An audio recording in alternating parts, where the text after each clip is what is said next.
ಆತ್ಮೇರೆ ನಮಸ್ಕಾರ. Sir M Visvesvaraya ನಮ್ಮ ಭಾರತದ ರತ್ನ ವಿಚಾರದ ಬಗ್ಗೆ ನಾವು ಮಾತಾಡ್ತಾ ಇದ್ದೇವೆ. ನಮ್ಮ ಜೊತೆ ನಮ್ಮ ಆನ್ಲೈನ್ ಪಾರ್ಟಿಸಿಪೆಂಟ್ಸ್ ಕೂಡ ಇರ್ತಾರೆ. ಆ, ನಾನು ನನ್ನ ಯಾರಾದ್ರೂ ಸರ್, ನಿಮ್ಮ ಆದರ್ಶ ವ್ಯಕ್ತಿ ಯಾರು ಅಥವಾ ಯಾರನ್ನ ನಾವು ಅನುಸರಿಸಬೇಕು ಅಂದ್ರೆ ಸರ್ ಎಂ ವಿಶ್ವೇಶ್ವರಯ್ಯ ಅಂತಾನೆ ನಾನು ಯಾವಾಗ್ಲೂ ಹೇಳೋದು. ಯಾಕಂದ್ರೆ ಸರ್ ಎಂ ವಿಶ್ವೇಶ್ವರಯ್ಯ ಅವರು ಆ, ಏನ್ ಕೆಲಸ ಮಾಡಿಲ್ಲ ಹೇಳ್ರಿ. ನಾನಂತೂ ಒಬ್ಬ ವ್ಯಕ್ತಿ 1,000 ವರ್ಷದೊಳಗಡೆ ಮಾಡುವ ಕೆಲಸವನ್ನ ವಿಶ್ವೇಶ್ವರಯ್ಯನವರು 100 ವರ್ಷದಲ್ಲಿ ಮಾಡಿದ್ದಾರೆ ಅಂತ ಹೇಳೋದಕ್ಕೆ ಇಷ್ಟಪಡ್ತೇನೆ. ಆ, ವಿಶ್ವೇಶ್ವರಯ್ಯನವ್ರ ಬಗ್ಗೆ ನಿಮ್ಗೇನ್ ಅನ್ಸುತ್ತೆ ಕಾಮೆಂಟ್ ಮಾಡಿ, ನಾನು ತಿಳ್ಕೊಳ್ಳೋದಕ್ಕೆ ಕುತೂಹಲವಾಗಿದ್ದೇನೆ. ನಮ್ಮ ಜೊತೆ ಆನ್ಲೈನ್ ಸ್ಟೂಡೆಂಟ್ ಗೀತಾ ಅವರಿದ್ದಾರೆ.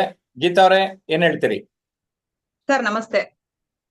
ಸರ್ ಎಂ ವಿಶ್ವೇಶ್ವರಯ್ಯ ನಮ್ಮ ಭಾರತದ ರತ್ನ. ನಿಜಕ್ಕೂ ಸರ್, ನೀವ್ ಹೇಗೆ ಹೇಳ್ತಿರೋ ಹಾಗೆ ನಾನು ಸಹ ನಿಮ್ ಹೀರೋಯಿನ್ ಯಾರು ಅಂತ ಕೇಳಿದ್ರೆ ನಾನು ವಿಶ್ವೇಶ್ವರಯ್ಯ ಅವ್ರನ್ನ ಹೆಸರೇ ತಗೋತೀನಿ. ಯಾಕಂದ್ರೆ ಅಂತ ಒಬ್ಬ ಮಹಾನ್ ಚೇತನ, ಮಹಾನ್ ವ್ಯಕ್ತಿ. ನಿಜಕ್ಕೂ ಆ ಒಂದು ಹೆಸರಲ್ಲೇ ಒಂದು ಪವರ್ ಇದೆ ಸರ್. ಒಂದು ಮೈಸೂರು ಸಂಸ್ಥಾನದ ದಿವಾನರು, ಮಹಾನ್ ಚೇತನ, ಮತ್ತೆ ಒಂದು ಕೈಗಾರಿಕಾ ಕ್ರಾಂತಿಯಲ್ಲಿ ಒಂದು ಹೊಸ ಹರಿಕಾರರು ಅಂತಾನೆ ಹೇಳ್ಬಹುದು ಅವ್ರಿಗೆ. ಹಾಗೆ ಈ ದೇಶ ಕಂಡ ಒಂದು ಅಪ್ರತಿಮ ಪ್ರತಿಭೆ ಸರ್ ಎಂ ವಿಶ್ವೇಶ್ವರಯ್ಯನವರು. ಈಗ ಬರೋ ಸೆಪ್ಟೆಂಬರ್ 15ರಂದು ಅವರು ಅಂದ್ರೆ ಹುಟ್ಟಿದ ದಿನವನ್ನ ಒಂದು ಇಂಜಿನಿಯರ್ಸ್ ಡೇ ಅನ್ನಾಗಿ ಆಚರಣೆ ಮಾಡ್ತಾ ಇರೋದು ನಿಜಕ್ಕೂ ಒಂದು ಎಲ್ಲರಿಗೂ ಒಂದು ಹುಮ್ಮಸ್ಸು, ಒಂದು ಇದು ಸರ್, ಧೈರ್ಯ. ಹಾಗೆ ಒಂದೇ ಒಂದ್ ಹೇಳ್ಬೇಕಂದ್ರೆ, ಒಂದು ಅಮೆರಿಕದಲ್ಲಿ ಕೆಲವು ಇಂಜಿನಿಯರ್ಸ್ಗಳು ಒಂದು ಡ್ಯಾಮ್ ಕಟ್ಲಿಕ್ಕೋಸ್ಕರ ವಿಶ್ವೇಶ್ವರಯ್ಯನವ್ರಿಗೆ ಕೇಳ್ಕೊಂಡಾಗ ವಿಶ್ವೇಶ್ವರಯ್ಯನವರು ಹೇಳಿದ್ರಂತೆ, ಆ ಒಂದು ಡ್ಯಾಮ್ಗೆ ನನ್ನ ದೇಶದ ಹೆಸರು ಇಡೋದಾದ್ರೆ ಮಾತ್ರ ನಾನು ಅದಕ್ಕೆ ಒಪ್ಪಿಗೆ ಕೊಡ್ತೀನಿ, ಅಂದ್ರೆ ಡ್ಯಾಮ್ ನಿರ್ಮಾಣ ಮಾಡ್ಕೊಡ್ತೀನಿ ಅಂತ. ಅದಕ್ಕೆ ಅವರು ಒಪ್ಲಿಲ್ವಂತೆ. ಆದ್ರೂನು ಎಲ್ಲ ಒಂದು ಒಪ್ಪಂದ ಆಗಿತ್ತಂತೆ, ಯಾವ್ದೋ ಒಂದು ಸಣ್ಣ ಮೂಲೆಯಲ್ಲಿ ನಿಮ್ಮ ದೇಶದ ಹೆಸರು ಬರಿಬಹುದು ಅಂತ. ಸರಿ, ಎಲ್ಲ ಡ್ಯಾಮ್ ಎಲ್ಲ ನಿರ್ಮಾಣ ಆದ್ಮೇಲೆ ಒಂದು ಉದ್ಘಾಟನೆಯ ಸಮಾರಂಭ ದಿನ ಕೇಳಿದ್ರಂತೆ, ನಿಮ್ಮ ದೇಶದ ಹೆಸರಿಡ್ತೀನಿ ಅಂದ್ರಲ್ಲ, ಇಡ್ಲಿಲ್ವಲ್ಲ ಅಂತ. ಆಗ ಅವರು ಒಂದು ಹೆಲಿಕಾಪ್ಟರ್ ಅಲ್ಲಿ ಕೂತ್ಕೊಂಡು ಮೇಲ್ಗಡೆ ಹೋಗಿ ತೋರಿಸಿದಾಗ ಆ ಒಂದು ರಚನೆ ಏನಿತ್ತು, ಆ ಡ್ಯಾಮ್ ನ ರಚನೆನೇ ಒಂದು ಇಂಡಿಯಾ ರೀತಿಯಲ್ಲಿ ಇತ್ತಂತೆ. ಹಾಗೆ ಇಂಡಿಯಾ INDIA ಅಂತ ಕೂಡ ಬರ್ದಿದ್ರಂತೆ. ಆಗ ಅವ್ರು ಹೇಳಿದ್ರಂತೆ, ಆ ಇಂಡಿಯಾ ಅನ್ನೋ ಹೆಸರಲ್ಲಿ ಒಂದೇ ಒಂದು ಕಲ್ಲು ತೆಗೆದ್ರು ಸಹ ಆ ಇಡೀ ಡ್ಯಾಮೇ ಒಂದು ಬಿದ್ದೋಗುತ್ತೆ ಅಂತ ಹೇಳಿದ್ರಂತೆ. ಅದು ಸರ್ ಅವರು ಮಾಡಿರೋದಂತ ಕೊಡುಗೆ. ನಿಜಕ್ಕೂ ನಾವೇನೋ ಒಂದ್ ಸಣ್ಣ ಪುಟ್ಟ ಮಾಡಿರೋದನ್ನೇ ನಾನು ಏನೋ ಮಾಡಿದೀನಿ ಅಂತ, ಒಂದು ಸಾಧನೆ ಮಾಡಿದೀನಿ ಅಂತ ಹೇಳ್ಕೊಂತಾರೆ. ಬಟ್ ಇವರು ನಮ್ಮ ದೇಶಕ್ಕೋಸ್ಕರ ಇಷ್ಟೊಂದು ಒಂದು ತ್ಯಾಗ ಮಾಡಿದ್ದಾರೆ, ಇಷ್ಟೊಂದು ಒಂದು ಒಂದು ದೇಶ ಪ್ರೇಮ ಹೊಂದಿದ್ದಾರೆ ಅಂತಂದ್ರೆ ನಿಜಕ್ಕೂ ಅಂತ ಒಬ್ಬ ಮಹಾನ್ ವ್ಯಕ್ತಿನ ಪಡೆದಂತಹ ನಮ್ಮ ಕರ್ನಾಟಕ ನಿಜಕ್ಕೂ ಒಂದು ಪುಣ್ಯ ಮಾಡಿದ್ದಂಥದ್ದು ಸರ್. ಹಾಗೆ ಒಂದು ಸರ್ಕಾರಿ ಕೆಲಸನ ಎಷ್ಟೋ ಸ್ವಂತಕ್ಕೋಸ್ಕರ ಉಪಯೋಗ ಮಾಡ್ಕೊಂತಾರೆ, ಆದ್ರೆ ಒಂದು ಪೆನ್ನು ಕೂಡ, 2 ಪೆನ್ನು ಬೇರೆ ಬೇರೆ ಇಟ್ಕೊಂಡಿದ್ರಂತೆ. ಒಂದು ಪೆನ್ನು ಸರ್ಕಾರಿ ಕೆಲಸಕ್ಕೆ, ಒಂದು ಪೆನ್ನು ಸ್ವಂತ ಕೆಲಸಕ್ಕೆ ಅಂತ. ಆ ಪೆನ್ನು ಸಹ ಯಾವುದೇ ಕಾರಣಕ್ಕೂ ಅದ್ಲು ಬದ್ಲು ಮಾಡ್ತಾ ಇರ್ಲಿಲ್ವಂತೆ. ಅಂತಹ ಒಬ್ಬ ವ್ಯಕ್ತಿ ವ್ಯಕ್ತಿಯ ಬಗ್ಗೆ ಇವತ್ತು ನಾವು ಒಂದು ಆನ್ಲೈನ್ ಕ್ಲಾಸ್ ನಲ್ಲಿ ಮಾತನಾಡ್ತಾ ಇರೋದು ನಿಜಕ್ಕೂ ಒಂದು ಸಂತೋಷದ ವಿಚಾರ ಸರ್. ಅವ್ರಿಗೆ ಒಂದು ಭಾರತ ರತ್ನ ಅಲ್ಲ, ಇನ್ನೂ ಹೆಚ್ಚಿನದು ಯಾವ್ದಾದ್ರು ಒಂದು ಪ್ರಶಸ್ತಿ ಸಿಕ್ಕಿದ್ರು ಸಹ ಅದು ಕಡಿಮೆನೆ ಅಂತಾನೆ ಹೇಳ್ಬಹುದು. ನಿಜಕ್ಕೂ ಸಂತೋಷ ಆಯ್ತು ಸರ್, ಇವತ್ತು ಒಂದು ಅವರ ಹೆಸರು ಅಲ್ಲಿ ಮಾತನಾಡ್ತಾ ಇರೋದಕ್ಕೆ. ಧನ್ಯವಾದಗಳು ಸರ್. ಓಕೆ, ಸೊ ಗೀತಾ ಅವರು ತುಂಬಾ ಚೆನ್ನಾಗಿ ಹೇಳಿದ್ರಿ, ನನಗೂ ಖುಷಿ ಆಯ್ತು. ಆ, ವಿಶ್ವೇಶ್ವರಯ್ಯನವರು ಈ ನಿಮ್ಮೆಲ್ಲ ಮಾತುಗಳಿಗೆ ಅರ್ಹರು. ಶಿಸ್ತಿನ ಸಿಪಾಯಿ, ಶಿಸ್ತಿಗೆ ಮತ್ತೊಂದು ಹೆಸರು sir M Visvesvaraya. Time is equal to money, time is more than money ಅಂದವರು ಕೂಡ ವಿಶ್ವೇಶ್ವರಯ್ಯನವರು. ಸೊ ಸಮಯ ಪರಿಪಾಲನೆಗೆ ಹೆಸರುವಾಸಿ. ಅಷ್ಟೇ ಅಲ್ಲ, ತಮ್ಮ ಉಡುಪಿನಲ್ಲಿಯೂ ಕೂಡ ಶ್ರದ್ಧೆಯನ್ನ ಮೇಂಟೈನ್ ಮಾಡ್ತಾ ಇದ್ರು. ಯಾರದೇ ಯಾವುದೇ ಒಂದು ದೊಡ್ಡ ವ್ಯಕ್ತಿ ಕೂಡ ಅವ್ರಿಗೆ ಸಮಯಕ್ಕೆ ಸರಿಯಾಗಿ ಮೀಟ್ ಮಾಡ್ಬೇಕು ಅಂದ್ರೆ ಹೋಗ್ತಾ ಇದ್ರಂತೆ. ಅವರು ನಿಜವಾಗಿಯೂ ಕೂಡ ನಮ್ಮ ಭಾರತದ ರತ್ನ ಅಂತ ಹೇಳೋದ್ರಲ್ಲಿ ಯಾವುದೇ ರೀತಿಯ ಸಂದೇಹ ಇಲ್ಲ. ನಮ್ಮ ಜೊತೆ ಅನಂತ ಕೃಷ್ಣ ಮೋಹನ್ ಇದ್ದಾರೆ. ಅನಂತ ಕೃಷ್ಣ ಮೋಹನ್ ಈ ವಿಶ್ವೇಶ್ವರಯ್ಯನವರ ಬಗ್ಗೆ ಏನ್ ಹೇಳ್ತಾರೆ ಕೇಳೋಣ ಬನ್ನಿ. ಎಸ್, ನಮಸ್ಕಾರ. ನಮಸ್ಕಾರ ಸರ್, ಎಲ್ಲರಿಗೂ ನಮಸ್ಕಾರ ಸರ್. ಸರ್ವಂ ವಿಶ್ವೇಶ್ವರಯ್ಯ ಅವ್ರ ಬಗ್ಗೆ ಹೇಳ್ಬೇಕಂದ್ರೆ ಅವ್ರನ್ನ ಮೋಕ್ಷಗಂಡ ವಿಶ್ವೇಶ್ವರಯ್ಯ ಅಂತ ಕರೀತಾರೆ ಸರ್. ಮೋಕ್ಷಗುಂಡಂ ವಿಶ್ವೇಶ್ವರಯ್ಯ ಅಂತ ಕರೀತಾರೆ ಸರ್. ಅವರ ಬಾಲ್ಯ ಜೀವನದಿಂದ ತಗೊಂಡು ಅವರು ಹುಟ್ಟಿದಾಗೆ ಅವ್ರ ಫಾದರು ಕಳ್ಕೊಂತಾರೆ ಸರ್. ಅವಾಗ ಆ ಟೈಮಲ್ಲಿ ಅವ್ರ ಮಾವೂರ್ ಮನೆಯಲ್ಲಿ ಇದ್ಕೊಂಡ್ಬಿಟ್ಟು ತಮ್ಮ ವಿದ್ಯಾಭ್ಯಾಸ ಮುಂದುವರಿಸ್ತಾರೆ. ಅವರು ಓದುಬೇಕಾದ್ರಿಂದನೂ ಬಡತನದಿಂದನೇ ಅವರು ವಿದ್ಯಾಭ್ಯಾಸ ಎಲ್ಲ ಮಾಡ್ತಾರೆ. ಅವರು ಸೆಪ್ಟೆಂಬರ್ 1861 ಅವ್ರ ಜನನ ಆಗಿರುತ್ತೆ. ಅವಾಗ ಆ ಒಂದು ಒಳ್ಳೆ ನಮ್ಮ ಇಂಡಿಯಾಗೆ, ಅದರಲ್ಲಿ ನಮ್ಮ ಕರ್ನಾಟಕ ಆಗಿರ್ಬೋದು, ಎಲ್ಲ ಇದಕ್ಕೂ ಅವರದ್ದು ಇಂಜಿನಿಯರಿಂಗ್ ಸೇವೆ ಮಹಾ ಅತ್ಯುತ್ತಮವಾಗಿರುತ್ತದೆ ಸರ್. ಅವ್ರು ಮುಖ್ಯವಾಗಿ ಹೇಳ್ಬೇಕಂದ್ರೆ ಕೃಷ್ಣರಾಜ ಸಾಗರ, ತುಂಗಭದ್ರಾ ಡ್ಯಾಮು ಅತ್ಯುತ್ತಮ ನಿರ್ಮಾಣ ಮಾಡೋದ್ರಲ್ಲಿ ಮುಖ್ಯ ಪಾತ್ರ ವಹಿಸಿರ್ತಾರೆ ಸರ್. ಅದಲ್ಲದೆ ಮತ್ತೆ ಹೈದರಾಬಾದ್ನಲ್ಲಿ ಒಳಚರಂಡಿ ಆಗಿರ್ಬೋದು, ಆ ನಗರದ ಇದ್ರ ಅಚ್ಚುಕಟ್ಟು ಇದನ್ನು ಕೂಡ ಅವರು ಮಾದರಿಯಾಗಿ ನಿರ್ಮಾಣ ಮಾಡಿರ್ತಾರೆ ಸರ್. ಮತ್ತೆ ಅವ್ರಿಗೆ 1955ರಲ್ಲಿ ಭಾರತ ರತ್ನ ಅಂತ ಪ್ರಶಸ್ತಿ ಕೂಡ ಸಿಗುತ್ತೆ. ಆಮೇಲೆ ಅವರು ಅವ್ರನ್ನ ಸೆಪ್ಟೆಂಬರ್ 15ಕ್ಕೆ ಯಾವಾಗ್ಲೂ ಇಂಜಿನಿಯರ್ಸ್ ಡೇ ಅನ್ನೋದನ್ನು ಪಾರ್ಟಿಸಿಪೇಟ್ ಮಾಡ್ತಾರೆ. ಅವ್ರ ಬಗ್ಗೆ ಇನ್ನ ಹೆಚ್ಚಿಂದ ಹೇಳ್ಬೇಕಂದ್ರೆ ಅವರು ಬಡತನದಿಂದ ಬಂದಿರುತ್ತೆ. ಅವ್ರಿಗೆ ಊಟದ ಬೆಲೆ ಗೊತ್ತಿರುತ್ತೆ, ಸಮಯದ ಬೆಲೆ ಗೊತ್ತಿರುತ್ತೆ, ಹಣದ ಬೆಲೆ ಗೊತ್ತಿರುತ್ತೆ. ಅದ್ರ ಜೊತೆಗೆ ಅವ್ರ ಕುಟುಂಬದಲ್ಲಿ ಆಗಿರ್ಬೋದು, ಅವರ ಬಂಧುಗಳಲ್ಲಾಗಿರ್ಬೋದು, ತಮ್ಮ ಸರ್ಕಲ್ ಅಲ್ಲಿ ಯಾರೇ ವಿದ್ಯಾರ್ಥಿಗಳು ಅತ್ಯುತ್ತಮ ಅಂಕ ತಂದ್ರೆ ಅವ್ರು ಅವಾಗ್ಲೇ ಒಂದ್ ₹100 ಕೊಡೋರು.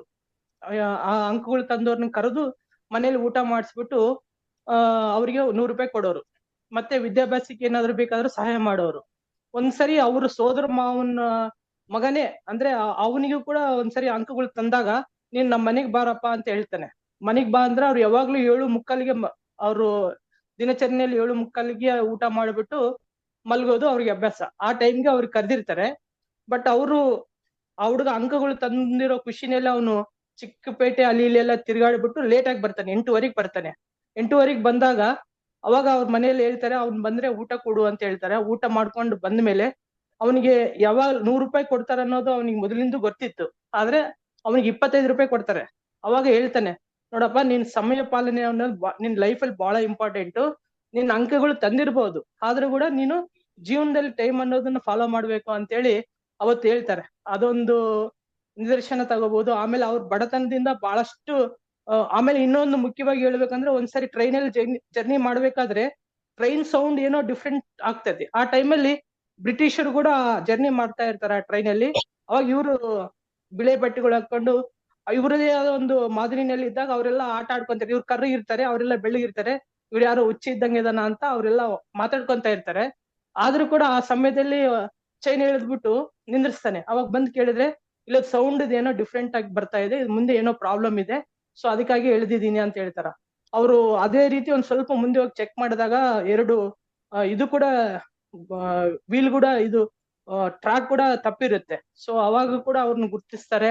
ಇಂತ ಮಹಾನ್ ವ್ಯಕ್ತಿ, ಶಿಸ್ತಿನ ಪಾಲ ಮತ್ತೆ ಅತಿ ಉನ್ನತವಾದ ವ್ಯಕ್ತಿ ಅಂತ ಹೇಳಕ್ಕೆ ಯಾವುದೇ ಸಂಶಯ ಇಲ್ಲ ಸರ್. ಅಂತವ್ರ ಜೀವನ ಬಗ್ಗೆ ಹೇಳೋದಾದ್ರೂ ಕೂಡ ಒಂದು ಸಂತೋಷದ ವಿಚಾರ. Thank you sir. ಎಸ್, ನಮ್ಮ ವಿಶ್ವೇಶ್ವರಯ್ಯನವರ ಬಗ್ಗೆ ಎಷ್ಟು ತಿಳ್ಕೊಂಡ್ರು ಕಡಿಮೆನೆ. ಹಾಗಾಗಿ ನಾವು ಹೆಚ್ಚು ಹೆಚ್ಚು ತಿಳ್ಕೊಳ್ಳೋಣ. ನಮ್ಮ ಯೂಟ್ಯೂಬ್ ನಲ್ಲಿಯೂ ಕೂಡ ನನಗನ್ಸುತ್ತೆ ಒಂದು 3-4 ವಿಡಿಯೋಗಳು ವಿಶ್ವೇಶ್ವರಯ್ಯನವರ ಬಗ್ಗೆ ಡೀಟೇಲ್ ಚರ್ಚೆ ಇರೋದಿದೆ. ಅದನ್ನು ಕೂಡ ಗಮನಿಸಿ. ಸೆಪ್ಟೆಂಬರ್ 15 ಅವರ ಜನ್ಮದಿನ, ಇಂಜಿನಿಯರ್ಸ್ ಡೇ ಅಂತ ಆಚರಿಸ್ತೇವೆ. ಎಸ್, ತ್ರಿವೇಣಿ ಏನ್ ಹೇಳ್ತಾರೆ ಕೇಳೋಣ. ಟೀಚರ್, ಎಲ್ಲರಿಗೂ ನನ್ನ ಆನ್ಲೈನ್ ತರಗತಿಯ ಎಲ್ಲ ಶಿಬಿರಾರ್ಥಿಗಳಿಗೂ ಹಾಗೂ JP ಸರ್ ಅವ್ರಿಗೂ ನನ್ನ ಈ ಶುಭ ಸಂಜೆಯ ನಮಸ್ಕಾರಗಳನ್ನು ತಿಳಿಸ್ತಾ, ನಮಗೆ ಕೊಟ್ಟಿರ್ತಕ್ಕಂತ ಟಾಪಿಕ್ ಸರ್ ಎಂ ವಿಶ್ವೇಶ್ವರಯ್ಯ ನಮ್ಮ ಭಾರತದ ರತ್ನ. ಹೌದು ಸರ್, ಈಗ ಇಬ್ರು ಆನ್ಲೈನ್ ತರಗತಿಯ ಶಿಬಿರಾರ್ಥಿಗಳು ಹೇಳ್ದಾಗೆ ಭಾರತ ರತ್ನ ಹೌದು, ಅದಕ್ಕಿಂತನೂ ಹೆಚ್ಚಿನ ಪ್ರಶಸ್ತಿ ಕೊಟ್ರು ಅವರಿಗೆ ಕಡಿಮೆನೆ. ಯಾಕೆ ಅಂತ ಹೇಳಿದ್ರೆ ನಮ್ಮ ಭಾರತ ದೇಶದಲ್ಲೇ ಪ್ರಪ್ರಥಮವಾಗಿ ಎಂಜಿನಿಯರಿಂಗ್ ಪದವಿಯನ್ನ ಪಡೆದು ಎಂಜಿನಿಯರ್ ಆಗಿರ್ತಕ್ಕಂತ ಒಂದು ಹೆಗ್ಗಳಿಕೆಯನ್ನ ಹೊಂದಿರ್ತಕ್ಕಂತ ಒಬ್ಬ ಪ್ರಥಮ ಎಂಜಿನಿಯರ್ ಪ್ರಜೆ ಅಂತ ಹೇಳಿ ನಾವು ಹೇಳ್ಬೋದು. ಅಷ್ಟು ಒಂದು ಅದ್ಭುತವಾದ ಅವರಲ್ಲಿ ಜ್ಞಾನ ಅಡಗಿತ್ತು. ಈಗ ಉದಾಹರಣೆಗೆ ಮೈಸೂರಿನ KRS ಡ್ಯಾಮ್ ಅನ್ನ ತಗೊಂಡ್ರೆ, ಅದರ ಒಂದು ಅದ್ಭುತವಾದ ಅಣೆಕಟ್ಟನ್ನ ಕಟ್ಟಿ ನಮ್ಮ ಕರ್ನಾಟಕ ರಾಜ್ಯ ಹಾಗೂ ತಮಿಳು ರಾಜ್ಯ ಇವೆರಡೂ ಜನರಿಗೂ ಜೀವ ನದಿ ಆಗಿರ್ತಕ್ಕಂಥದ್ದು ಎಲ್ರಿಗೂ ಗೊತ್ತಿರ್ತಕ್ಕಂಥ ವಿಚಾರ. ಹಾಗೂ ಈ ನಮ್ಮ ಕರ್ನಾಟಕ ತಮಿಳುನಾಡು ಅಷ್ಟೇ ಅಲ್ಲ, ಬೇರೆ ಬೇರೆ ಅಮೆರಿಕ ಆಗಿರ್ಬೋದು, ರಷ್ಯಾ ಆಗಿರ್ಬೋದು, ಹೈದರಾಬಾದ್ ಆಗಿರ್ಬೋದು, ಎಲ್ಲಾ ಕಡೆ ಅನೇಕ ಏನು ಈ ನದಿಗಳಿಗೆ ಡ್ಯಾಮ್ಗಳನ್ನ ಕಟ್ಟಿ ಅಲ್ಲಿರ್ತಕ್ಕಂಥ ಜನರಿಗೆ, ರೈತರಿಗೆ ಜೀವ ಜಲವಾಗಿ ಮಾರ್ಪಡಿಸಿ ಜನರನ್ನ ಅಭಿವೃದ್ಧಿಯ ಹರಿಕಾರರಾಗಿ ಗುರ್ತಿಸ್ಕೊಂಡಿರ್ತಕ್ಕಂಥ ಒಬ್ಬ ಮಹಾನ್ ವ್ಯಕ್ತಿ ನಮ್ಮ ಸರ್ ಎಂ ವಿಶ್ವೇಶ್ವರಯ್ಯನವರು. ಅದು ಬರೀ ಅದಷ್ಟೇ ಅಲ್ಲ, ಕೈಗಾರಿಕೆಯಲ್ಲೂ ಸಹ ಕ್ರಾಂತಿಯನ್ನ ಮಾಡಿರ್ತಕ್ಕಂಥ ಒಂದು ಅದ್ಭುತವಾದ ವ್ಯಕ್ತಿ. ಕಬ್ಬಿಣ ಮತ್ತು ಭದ್ರಾವತಿಯಲ್ಲಿ ಸ್ಥಾಪನೆ ಮಾಡಿರ್ತಕ್ಕಂಥ ಕಬ್ಬಿಣ ಹಾಗೂ ಉಕ್ಕಿನ ಕಾರ್ಖಾನೆ ಆಗಿರ್ಬೋದು. ಇನ್ನು ಅನೇಕ, ಆಮೇಲೆ ಎಂಜಿನಿಯರಿಂಗ್ ಓದ್ತಕ್ಕಂಥ ವಿದ್ಯಾರ್ಥಿಗಳಿಗೆ ಅನುಕೂಲ ಆಗ್ಲಿ ಅಂತೇಳಿ ಅನೇಕ ಎಂಜಿನಿಯರಿಂಗ್ ಪಾಲಿಟೆಕ್ನಿಕ್ ಕಾಲೇಜ್ಗಳನ್ನ ಸ್ಥಾಪನೆ ಮಾಡೋದ್ರಲ್ಲಾಗಿರ್ಬೋದು. ಇವೆಲ್ಲದರಲ್ಲೂ ಬಹಳಷ್ಟು ಧಾರಾಳತೆಯನ್ನು ಉಪಯೋಗಿಸಿ ವಿದ್ಯಾರ್ಥಿಗಳಿಗೂ ಹಾಗೂ ಜನರಿಗೆ ಬಹಳಷ್ಟು ಅನುಕೂಲ ಮಾಡಿಕೊಟ್ಟಿರ್ತಕ್ಕಂತ ವ್ಯಕ್ತಿ ಇವರು. ಹಾಗೂ ಮೈಸೂರಿನ ಸಂಸ್ಥಾನದಲ್ಲಿ ಇವರಿಗೆ ಸೇವೆ ಸಿಕ್ಕಾಗ ಇವರು ಎಷ್ಟು ಪ್ರಾಮಾಣಿಕತೆ ಇವರಲ್ಲಿ ಇತ್ತು ಅಂದ್ರೆ, ಒಂದು ಸಾರಿ ಅವರ ಹೆಂಡತಿಗೆ ಹುಷಾರಿಲ್ಲದೆ ಇದ್ದಾಗ ಅವರ ಸ್ವಂತ ಕಾರು ಕೆಟ್ಟೋಗಿತ್ತಂತೆ. ಅವರ ಆಫೀಸ್ ನಲ್ಲಿ ಇರ್ತಕ್ಕಂತ ಕಾರನ್ನ ಉಪಯೋಗಿಸ್ಕೊಳ್ಳೋದಕ್ಕೆ ಬಹಳಷ್ಟು ಜನ ಹೇಳಿದ್ರು ಸಹ ಅವರು ಅದನ್ನ ಬಳಸ್ಕೊಳ್ದಂಗೆ ಒಂದು ಜಟಕ ಗಾಡಿಯಲ್ಲಿ ಕರ್ಕೊಂಡು ಹೋಗಿ ಅವರ ಹೆಂಡತಿಗೆ ಶುಶ್ರೂಷೆಯನ್ನ ಮಾಡಿರ್ತಕ್ಕಂತ ಒಬ್ಬ ಪ್ರಾಮಾಣಿಕ ವ್ಯಕ್ತಿ. ಆಮೇಲೆ ಇವರು ಇನ್ನೊಬ್ರು ನಮ್ಮ ಆನ್ಲೈನ್ ತರಗತಿ ಇವರು ಹೇಳ್ದಾಗೆ ಮಗುಗೆ ಕೊಟ್ಟಿರ್ತಕ್ಕಂತ ಬಹುಮಾನದಲ್ಲಿ ಅವನು 3/4 ಗಂಟೆ ಲೇಟಾಗಿ ಬಂದ ಅಂತ ಹೇಳಿ 75 ರೂಪಾಯಿ ಮುರ್ಕೊಂಡು 25 ರೂಪಾಯಿ ಅಷ್ಟನ್ನೇ ಕೊಟ್ಟು ಆ ಮಗುವಿಗೆ ಸಮಯ ಪಾಲನೆ ಏನು ಅನ್ನೋದನ್ನ ಅವರು ಮೂಡಿಸ್ತಕ್ಕಂತ ಒಬ್ಬ ಮಹಾನ್ ವ್ಯಕ್ತಿ ಅಂತ ಹೇಳಿ ನಾವು ಹೇಳ್ಬೋದು. ನೀವು ಹೇಳ್ದಾಗೆ ಇವ್ರ ಬಗ್ಗೆ ಎಷ್ಟು ಹೇಳಿದ್ರು ಕಡಿಮೆನೆ.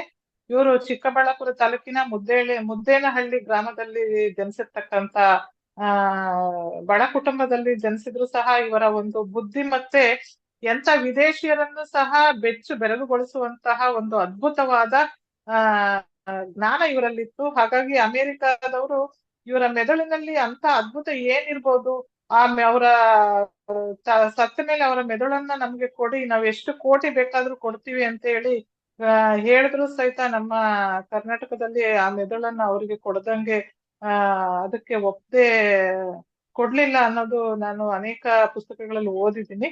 ಹಾಗಾಗಿ ಸರ್ ಎಂ ವಿಶ್ವೇಶ್ವರಯ್ಯನವರು ನಮ್ಮ ಭಾರತದ ರತ್ನ ಅನ್ನೋದಕ್ಕೆ 100ಕ್ಕೆ 100 ಭಾಗ ಖಂಡಿತ ಅವರು ಇದಕ್ಕೆ ಅರ್ಹರು. ಇನ್ನು ಅದಕ್ಕಿಂತ ಹೆಚ್ಚಿನ ಪ್ರಶಸ್ತಿಗೂ ಅರ್ಹರು ಅಂತ ಹೇಳ್ತಾ ನನ್ನ 2 ಮಾತನ್ನು ಮುಗಿಸ್ತೇನೆ ಸರ್. ಧನ್ಯವಾದಗಳು. ಓಕೆ ತ್ರಿವೇಣಿ ಅವರೇ, ಧನ್ಯವಾದ. ನಮ್ ಜೊತೆ ನಮ್ ಸ್ನೇಹಿತರೊಬ್ರು ವಿಶ್ವೇಶ್ವರಯ್ಯ ಅಂತ ಇದ್ದಾರೆ. ಅವ್ರಿಗೆ ವಿಶ್ವೇಶ್ವರಯ್ಯನವ್ರ ಹೆಸರು ಇಟ್ಟಿರೋದಕ್ಕೆ ಅವ್ರಿಗೆ ಏನ್ ಅನ್ಸಿದೆ ಅಂತ ಕೇಳೋಣ ಅಂತ ಕುತೂಹಲ. ಎಸ್ ವಿಶ್ವೇಶ್ವರಯ್ಯನವರೇ, ನಮಸ್ಕಾರ. ನಮಸ್ಕಾರ ಜಯಪ್ರಕಾಶ್, ಹೇಗಿದ್ದೀರಿ? ಚೆನ್ನಾಗಿದ್ದೀನಿ ಸರ್. ಈಗ ನಿಮ್ಮ ಹೆಸರು ವಿಶ್ವೇಶ್ವರಯ್ಯ ಅಂತ ಇರೋದಕ್ಕೆ ಎಷ್ಟು ಖುಷಿ ಇದೆ. Yeah, thanks, because is a great engineer in the world. ಬಹುಶಃ ಅವ್ರ ಹೆಸರು ಅನ್ವರ್ಥ ನಾಮ ಅಷ್ಟೇ ನನಗೆ. ಇದೊಂದು ಕೋಇನ್ಸಿಡೆಂಟ್ಸ್, ವಿಶ್ವೇಶ್ವರಯ್ಯ ಅಂತ ಇಟ್ಕೊಂಡಿರೋದು ಕೋಇನ್ಸಿಡೆಂಟ್. ಡೆಫಿನೆಟ್ಲಿ ಅವ್ರಿಗೆ ಈಕ್ವಲ್ ಯಾರು ಇಲ್ಲ, ಮುಂದೆ ಇನ್ನೂ ಹುಟ್ಟಿಲ್ಲ, ಈ ಜಗತ್ತಲ್ಲಿ ಹುಟ್ಟಿಲ್ಲ. ಎಸ್ ಸರ್, ತುಂಬಾ ಸಂತೋಷ ಸರ್ ನಾವು ಕಾರ್ಯಕ್ರಮಕ್ಕೆ ಬಂದಿದ್ದೆ. ಸ್ನೇಹಿತರೆ, ನಿಮ್ಗೆ ಏನ್ ಅನ್ನಿಸ್ತು ಈ ಒಂದು ವಿಶ್ವೇಶ್ವರಯ್ಯನವ್ರ ಬಗ್ಗೆ ಮಾತಾಡ್ಬೇಕಾದ್ರೆ? ಅವ್ರ ಬಗ್ಗೆ ನಿಮ್ಗೇನೋ ಒಂದು ಕಲ್ಪನೆ ಇರುತ್ತಲ್ಲ, ಆ ಸಾಲುಗಳನ್ನ ಕಾಮೆಂಟ್ ಮಾಡಿ. ನಾನು ನಿಮ್ಮ ಕಾಮೆಂಟ್ ಅನ್ನ ಓದೋದಕ್ಕೆ ಆಸಕ್ತಿ ಇದ್ದೇನೆ. ಜಯಪ್ರಕಾಶ್ ನಾಗ್ತಿರ್ಲಿ ಹಾಗೂ ಟ್ರಾನ್ಸ್ಫಾರ್ಮೇಶನ್ ಅನ್ಲಿಮಿಟೆಡ್ ಯೂಟ್ಯೂಬ್ ಚಾನಲ್ ಇನ್ನೂ ಸಬ್ಸ್ಕ್ರೈಬ್ ಮಾಡಿಲ್ಲ ಅಂದ್ರೆ ಈಗಲೇ ಸಬ್ಸ್ಕ್ರೈಬ್ ಮಾಡಿ. ನಮಸ್ಕಾರ.